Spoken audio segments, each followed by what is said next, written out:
Quick update today on where we are with assembling the 96 cell packs, etc. So this is half of the 96 cell pack. This is 48 cell. This is going to exactly the same configuration really as the 48 Cell LTO I was testing some weeks and months ago.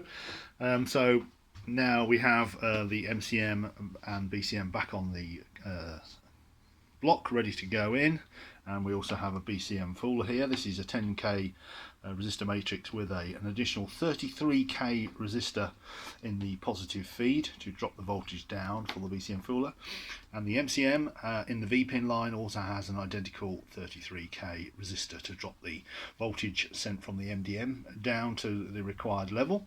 So it's obviously ready to be wired up with the CAN bus connectors.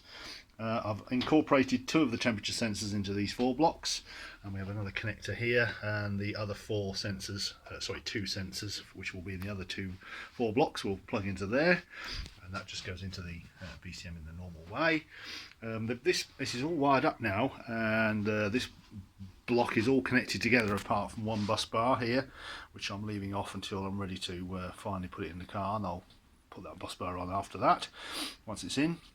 Obviously main switch is obviously off, and basically we just have 2 long wires now, and these are the connections for the other blocks, these blocks here. I haven't finished these yet. You can see this is the 2 temperature sensors that are spare left over, and this has the just seal pin connector, so I'm going to put these 2 temperature sensors probably in this one and that one, and then mount these onto the baseboard and bolt them into the bottom of the spare wheel footwell.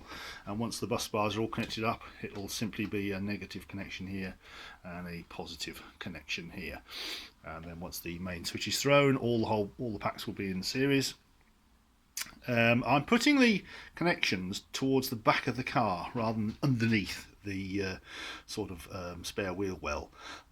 The IMA compartment hangs over the spare wheel well to a certain extent, but I didn't want the connections hidden away under there because you can't get to the damn things without pulling all the packs out. So I'm going to have the connections here and here, and obviously they'll be covered over anyway with these very good connectors, safety covers, etc. So yeah, so it's just for ease really, so that this will be sticking out actually into the footwell, and you can actually see the connections that you need to make, the 2 connections there.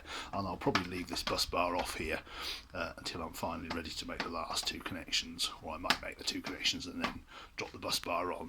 So everything, obviously trying to do everything as safely as possible, and obviously this has got the CAN connections. Still got to make up the CAN harness, but things are progressing.